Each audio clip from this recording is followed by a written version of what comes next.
Fantastic. All right, so the next panel is going to be talking about community awareness. I mean, the whole event today was really interesting. We looked at the future of mobility. We looked at some really interesting trends with our friend Nick over here. We looked at a panel where we talked about infrastructure and we talked about regulation and different things that we have to consider there. But when we were preparing for this panel, actually, one of the points one of the panelists on here made, the gentleman sitting 2 seats next to me, or yeah, 2 seats, was that the most important thing is actually looking at the customers. We have to get more electric vehicles on the road, you know? And what can we do about that? And that's the whole point of today's panel, or this evening's panel. We're gonna be looking at what can we do to not only reach customers, to educate them, but hopefully, how can we get more electric vehicles out there? So without further ado, I'm gonna introduce the 3 panelists. Please hold your applause. I'm gonna start from the very far right there. Stephan, you have a Stephan? Yeah, Stephan Gobert from ENGIE, Senior Strategy Manager, but he calls himself a sustainablist. Is that the way to pronounce it? I heard this from Ivano. Oh, fantastic. So obviously, many of you know Stephan. He founded the FMC, you know, and he's one of the reasons why we're here today. So he's got a lot of insights in the area. He's been in the area for quite a long time. And he's going to be sharing his thoughts both on a kind of, because ENGIE works a lot in B2B, of course, but he's got a lot of deep insights that he's going to be sharing with us. Next up here, we have a gentleman named Mark Carson. He is the Customer Service and Quality Director with Renault Middle East.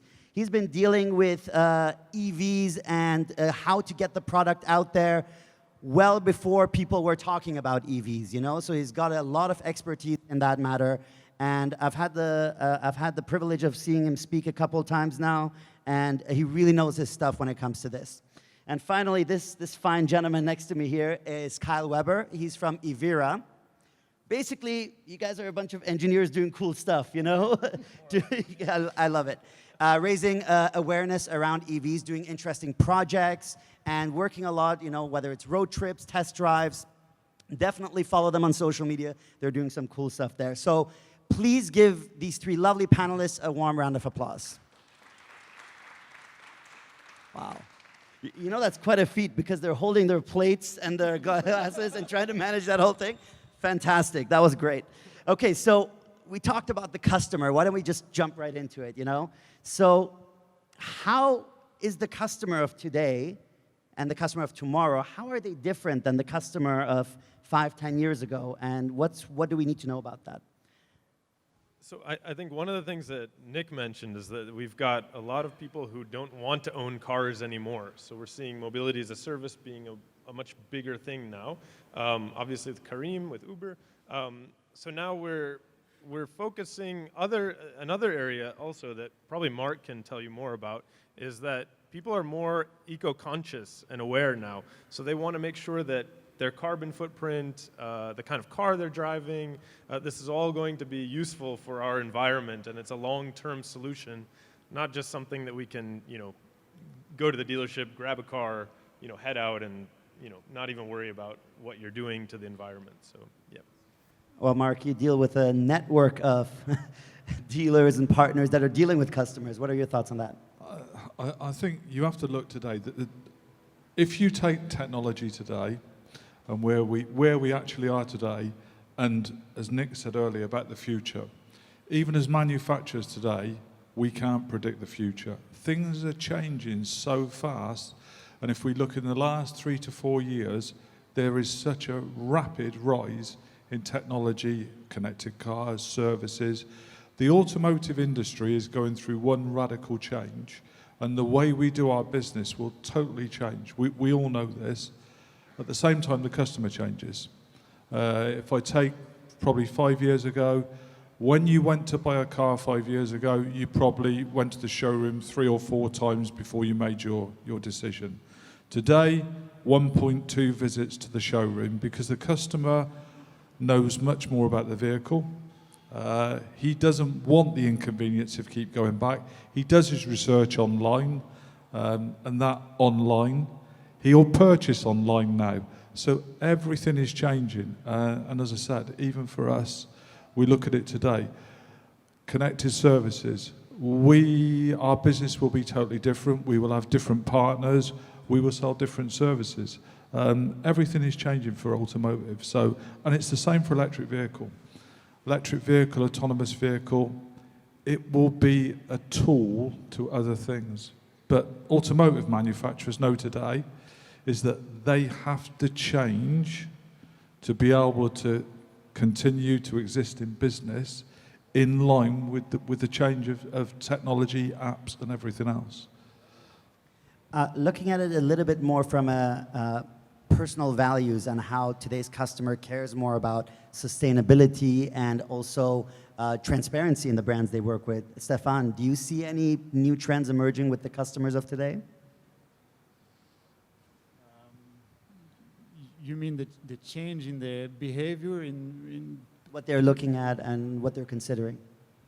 Well, definitely we see, as Nick spoke about a bit earlier, the interesting fact that younger people and new generations invest less time in getting the driving license. This is a real fact, especially in Europe.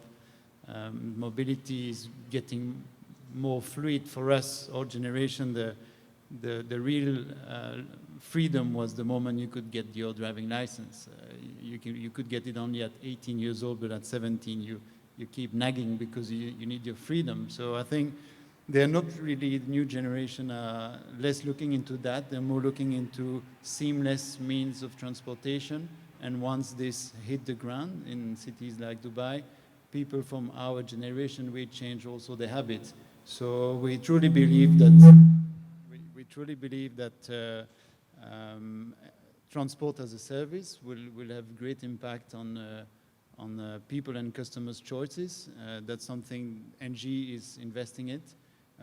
ENGIE is a utility electricity provider, basically. So probably a very interesting fact for us because it's probably in history the first time that we can jump into a new industry, which is transportation, led by oil and gas companies. So we have to incorporate choices, decisions, taste from newer generation in that fact. And for us, green mobility being, we want to lead the transition to low carbon, and all these new solutions through services and new mobility are truly helping. 30% of emissions are due to transportation. So it became a very important chapter for agenda. And looking at the trends, we believe that providing transport as a service will be the way forward and the way to satisfy our customers. We're moving from users to real customers also for the first time. So we have to keep them satisfied. It was mandatory to pay your bills, you know, as a utility provider. Nobody likes to pay bills, so ENGIE was more seen as a, as a mandatory means to get electricity in your house. So if we want to retain our customers now and not users, we have to adapt, and we are looking forward at transport and services. When you look at the things that customers are worried about, there's obviously a lot of myths and misconceptions out there, especially about the cars today, even compared to a couple of years ago. So everything from, I'm sure you've never heard these before, range anxiety, exploding batteries, of course, upfront cost. Which one of these things which one of these are myths, which one of them are real, and how can we go about addressing them? Okay, so I think that range anxiety is the lowest hanging fruit here because this is what we hear from everyone. We hear how far can that car go and what happens when I run out of battery.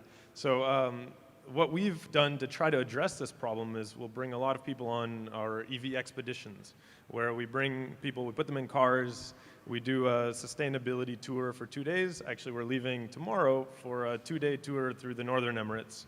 And anyway, the point is to really understand an EV, you have to get behind the wheel of it, you have to experience it, and maybe even run out of battery once to understand that it's not that fun, but it's something that makes you think. And now you're going to plan ahead and be a little bit more intelligent next time. So that's what happened to me, and so that's why I'm speaking from experience. But when it comes to, I think the other issues that we hear, a lot of the upfront costs, like you mentioned, it's something that, like Faris and the other panelists before me were talking about, it's an embedded cost that you have to calculate over the lifetime of the vehicle, right? So it's not just, it might be scary up front, but I think anything sustainability related is scary up front. Solar requires a large upfront investment, but over the course of time, you recover all of that cost. Maybe about cost, Mark, I'm going to come to you. If you look at the overall cost, how might we educate the customer about that? Just as an average, if you take over 100,000 kilometers, an EV is probably 50% less on total cost of ownership than a normal internal combustion engine. So you can do a lot with your costs. People have got a lot of misconceptions about battery technology, which is all the time just going further forward. So as Carl says, range anxiety is not a problem. I think it's one of the old questions, and as I put to you, it comes up every time. I've driven a car, an EV in Dubai for 5 years, I've never run out of battery. And you change the way you drive, definitely is one thing. You drive in a different way. You probably drive more safer, which is a positive point, I think, when you live in Dubai or on a racetrack.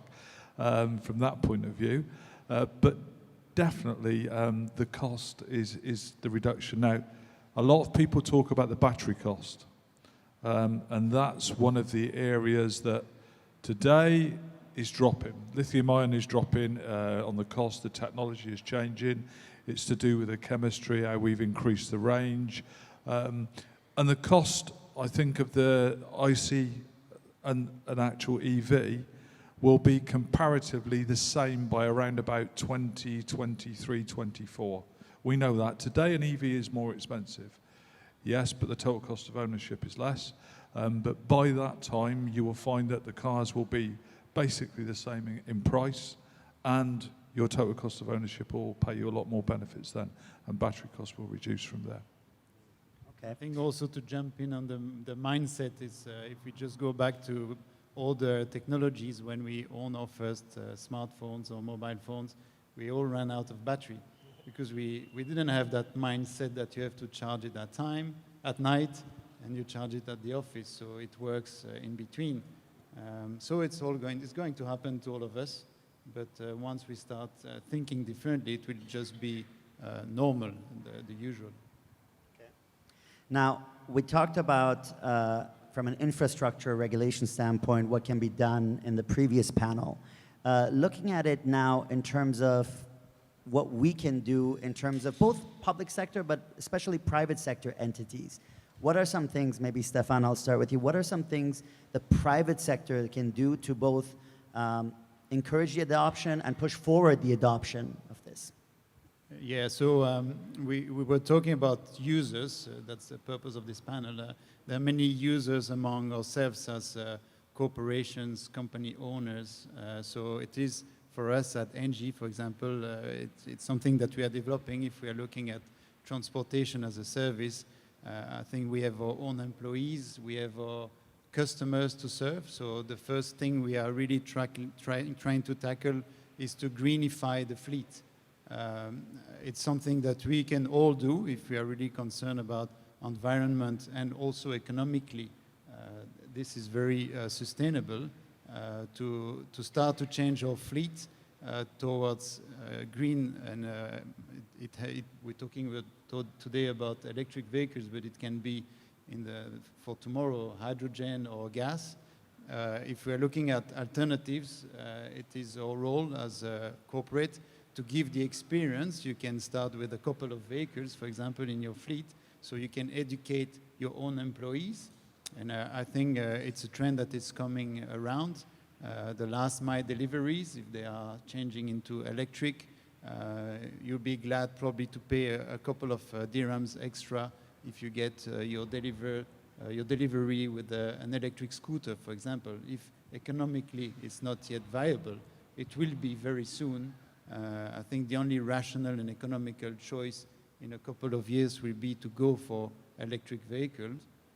So I would say as a corporation, we are really pushing for that, and we can all do that.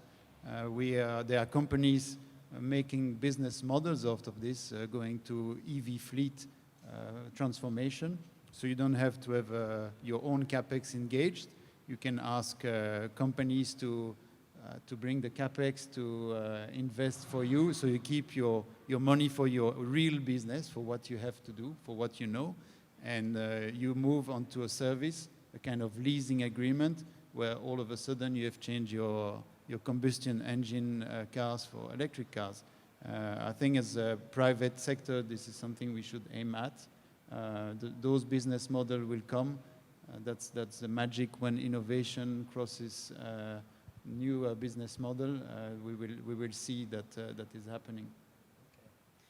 Again, both with companies like that, but also again coming back to the consumer, the regular consumer, we have panels like this. We talk about what we can do, but if someone's sitting in the audience and they're maybe working at a dealership, or they want to raise awareness, what is some advice you would give them? And we're going to put the question to the audience too, what things the audience thinks we should do, but what is some things that we can do to raise the awareness in the community beyond the road trips and these kind of things? Is there other things? What's the solution for the next 12 months, 24 months? I think with what we said earlier as well is the moment you sit in an electric vehicle, it's the new gadget. We all had that feeling with the first iPhone. For those who haven't tried yet, it's really fun. So it's a fun ride. So if you can do it through your own company, through test drive, as Kyle is doing, or make more people try this, they would be amazed and surprised that even a Zoe like behind is super cool to drive. You can race with a nice Porsche at the red light, even a Zoe. So it's very interesting. I think that's a fact. So as much as we can, we should try to let people go behind the steering wheel and have a go. I mean, I really believe that sustainability is an ecosystem, right? And an electric vehicle is just one small piece of that ecosystem. I'll be the first to say to anyone that you can save the world a lot better by going vegetarian than you can by buying an electric vehicle. But at the same time, it's important to be able to foster these kind of conversations amongst even the community especially, and to try to really empower people to ask the questions that are needed to be asked, right? We need to know, why is it that we're all using fossil fuels right now? Why is it that most of what we eat is meat-based? Why are we doing these things? And then sort of through that process, we can now figure out a better future, hopefully. Okay, but what do we do in the next 12 months? In the next 12 months, I mean, one of the things we mentioned was get people in the cars. Yeah. So that seems to be one thing. Is there something else? I think the awareness is there. I just think maybe it needs a push and a little bit of organization. So like a lot of the people who I have sort of interacted with here, they start small groups and they sort of develop this tribe of people who have a like-mindedness. I bet a lot of the people that are in this room, you wouldn't come to an event like this if you didn't think that this was something that was important. So I know that there's a sort of viral effect that happens amongst this community, and I think that leveraging that to promote this as one option, again, is important. Okay, great. I think on one point is that we're all going to be driven to buy an electric car. Not through choice, through the governments. They've all said they'll ban ICE cars, so it will happen. But their future of when they're going to ban it is a lot longer. The customer will change by that time totally, and the business model will be totally different. I mean, I do firmly believe that a lot of people won't own cars. And I think from what we saw from Nick's presentation earlier, the younger generation today are not interested in having a driving license. They don't want the hassle of buying a car, having insurance, thinking about servicing. They're more interested in finding a mobility solution, which is Uber, Careem, etc., etc. Those vehicles need to be electric cars in some ways to raise awareness. That's one of the best ways, because people will get in and they'll have a ride in an electric car. We can do lots of events, but you're relying on people coming to the events. You need to take the car to the people, and that's probably one of the best ways of doing it. And one of the other things I firmly believe is that the future is the next generations that are coming through. They're the ones that need to be educated. If we educate them, they'll educate their parents. I shouldn't say that, but they will. They're the people that are into apps. All of these apps, it's the kids. The kids know all the apps. My daughter can tell me this, that, and the other, and I'm like, oh, but they're totally in a different world to us. But they are the future, and that is really where we should, in some ways, target. I think schools at that 14, 15, 16, they're very influential, they're very vocal. It's a good time to really go and talk to these, young people, to educate them from what we see and get their feedback as well. Because from an automotive point of view, we know we need to do that. From our side, we know we need to do that because they're our future business on that basis. Well, my kids are not 14, they're 6 and 8, and they can spot the Teslas. And they're asking me why you are not driving an electric car. So very interesting how they have access to information, they know very well. For them, it's natural, it's the future, and they're only 6 and 8. But I'm so glad that so many people showed up today, because that shows a good sign of awareness and a good drive to change things. So thanks for everyone to come, listen to us, be part of the Future Mobility Association for this region. I think it's important, and it's good to see that many people are concerned, and we try to change things as much as possible. Okay, so before we open it up to questions, you have the mics ready over there. I want to just by show of hands, we talked about getting people in the cars, bringing the cars to people. By show of hands, who here has driven an electric car? Okay, that one? Okay. If you haven't, can we arrange something to happen over here maybe? Okay, all right. So at this point, let's open it up to a couple of questions and I'll wrap up with the final question. Yeah, over there. Well, I am Martine's husband, but far more dangerous chest pain than hers. Anyway, my question is, last year there was a rumor that Saudi Arabia was buying Tesla. A rumor was propagated by Elon Musk himself. In my question was actually, I wanted to ask Mr. Mazrouei, if Saudi Arabia had bought Tesla, would that have accelerated the development of this market in the region itself? Personally, yes. I would say no, because of the cost. That is a high-end premium product, and at the end of the day, what we need to do is convert the affordable mobility people into electric cars. And especially from an environmental point of view, the more people at that level drive electric cars, the better the environment will be. And I think, okay, we know the reasons Elon Musk did that, and he does a lot of things like that, for sure. Look at Saudi Arabia, and Saudi Arabia, they're going to change. They have to change. They know that. And they will introduce electric vehicles.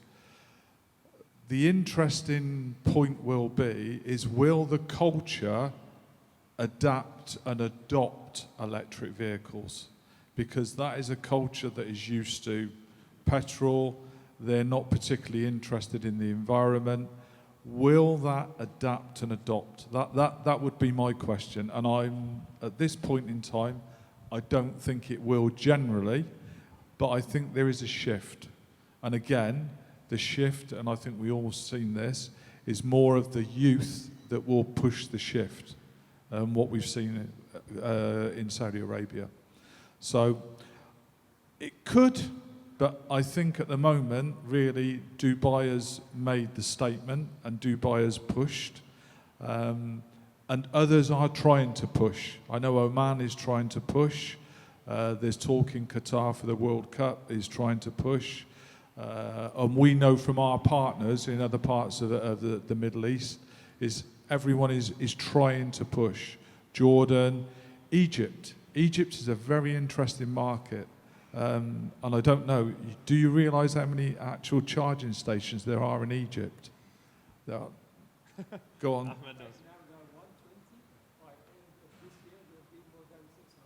Yeah, already. And there is a big interest in electric vehicles in Egypt.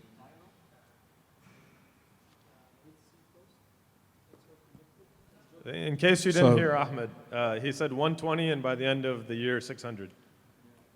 Okay, let's bring it to another final question. Yeah. Thank you.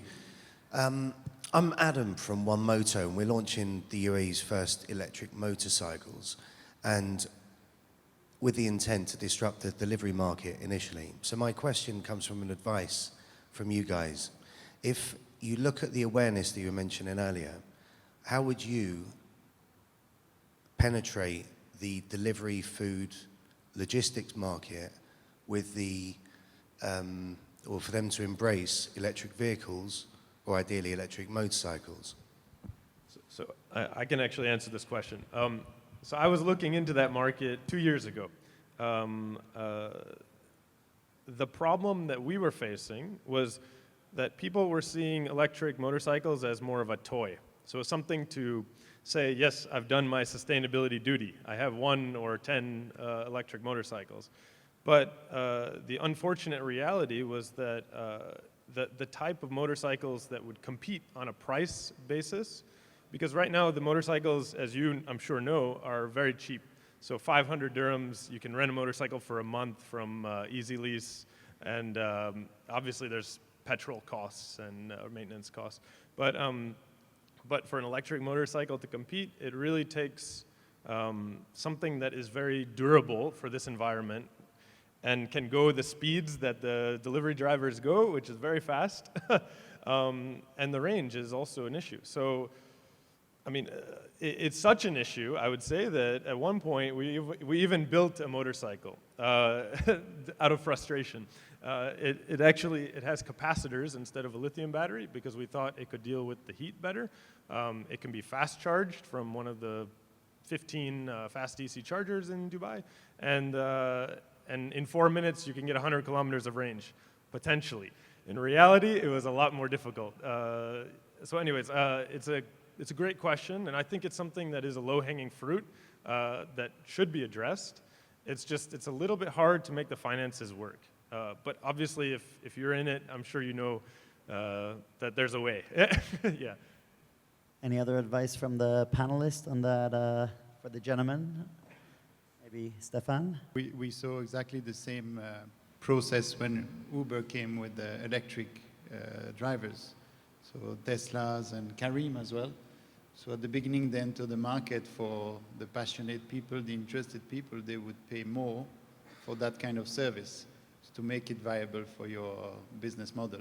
So, I mean, we are all conscious about environment over here.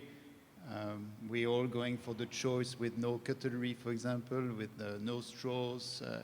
If you believe in something, you're ready to pay more. We all started, if you are Mac passionate, you all started to have a Mac, even though the battery was not that great. It was double the price of normal Windows. But once you can really start with this part of the population, I would say that are ready to pay a little bit more, but to ensure that they get a delivery or last mile delivery in a sustainable way.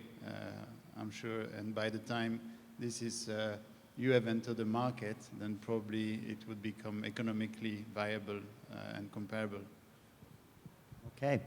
And with that, before we wrap up, I just have one final question. What is one thing, one message, if we could put something about to raise awareness, one billboard right here on Sheikh Zayed Road, and it could say something in one sentence, what should it say and what would it say? I'll just start with you, Stephan, and then we'll just come down here. Thank you.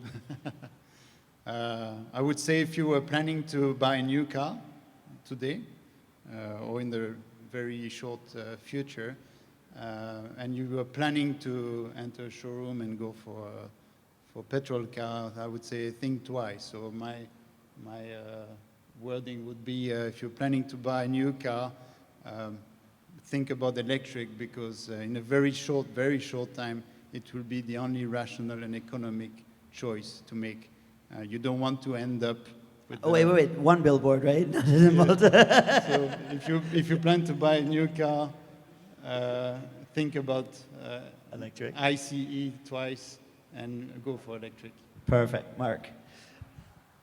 We did have one on a billboard, and we didn't really get a lot of people come back from it, to be fair, because they just look at it, because they don't know. They don't know. But I actually saw something this evening that really was thought-provoking for me, and it's quite clear, and there was a question asked, and it's not one day, day one. You should buy one day one. Because a lot of people say, I will buy an electric car one day, and they don't. So really, if we want to really convert people, we need to really push on that. And it should be more for me, not one day, now. Great, more urgency. Great. Kyle? So I think, as Sam from Green Parking said, charging is free right now in the public. That's something most people forget, because it doesn't happen anywhere else in the world. Is Green Parking going to do a billboard on that, maybe? But that's amazing, right? You don't find that anywhere, and so think about that, right? Think that charging is free for now.